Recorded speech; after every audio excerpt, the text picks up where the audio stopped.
અવતારથી કૃષ્ણ ભગવાનના જીવનથી આપણે લઈએ તો કૃષ્ણ ભગવાનનું આખું જીવન ગાયો સાથે વણાયેલું હતું. કૃષ્ણ ભગવાને ગાયનું દૂધ, માખણ, ઘી આ બધાનું શું મહત્ત્વ હતું એ વખતે સમજાવ્યું.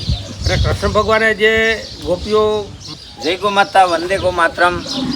મિત્રો, ગાય ગામડું ને ખેતી એ આપણા માનવ સભ્ય સમાજનું અભિન્ન અંગ છે. અને એનાથી જ્યારે સમાજ છૂટો પડી જાય તો દુઃખ, ડિપ્રેશન અને બીમારી સિવાય કાંઈ ન મળે એ નરી વાસ્તવિકતા છે. આપણે સ્વીકારીએ કે ન સ્વીકારીએ.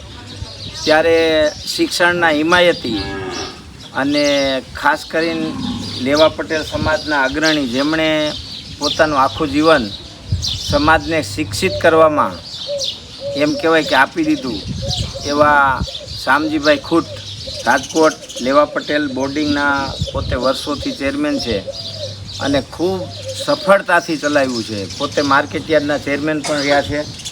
તો આજે એમણે અમારી સંસ્થાની મુલાકાત લીધી, તો આપણે એની પાસેથી જાણીએ કે ગાય ગામડું ને ખેતી એ માનવ સમાજને કેવી રીતે ઉપયોગી છે ને શા માટે જરૂરી છે. ગાય આપણી સંસ્કૃતિ હારે વણાયેલી છે. કૃષ્ણ અવતારથી કૃષ્ણ ભગવાનના જીવનથી આપણે લઈએ તો કૃષ્ણ ભગવાનનું આખું જીવન ગાયો સાથે વણાયેલું હતું. કૃષ્ણ ભગવાને ગાયનું દૂધ, માખણ, ઘી આ બધાનું શું મહત્ત્વ હતું એ વખતે સમજાવ્યું.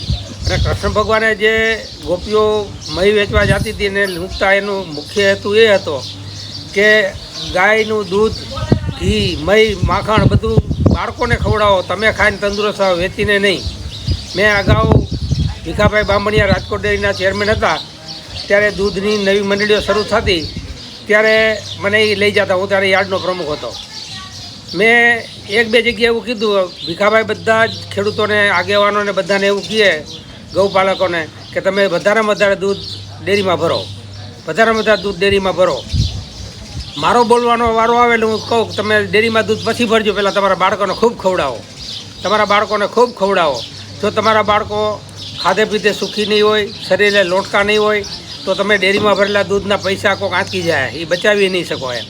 એટલા માટે ગાય છે એ સંસ્કૃતિ સાથે વણાયેલી છે, સાથે સાથે આરોગ્ય સાથે પણ એટલી જ જોડાયેલી છે. ગાયના દૂધ છે, ઘી છે, આ બધા આરોગ્ય માટે એટલા બધા અસરકારક છે.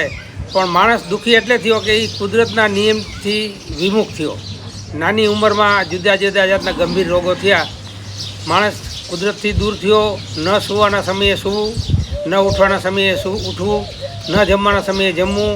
આ કુદરતના નિયમનો વિમુખ થયો એટલે એ દુઃખી થયો. એટલા માટે આવી સંસ્કૃતિ જે રમેશભાઈ રૂપારેલિયા ચલાવે છે, આ સરસ આર્થિક ઉપાર્જનની સાથે એને પોતાને હૃદયથી પણ એટલો આનંદ થતો હોય, એટલા માટે કે પોતાનો ગમતો વ્યવસાય છે અને પ્રજાની આરોગ્યની પણ જતન કરી શકાય, એને આત્મસંતોષ છે. એનાથી હું પણ ખૂબ ધન્ય થયો છું. જય હિન્દ.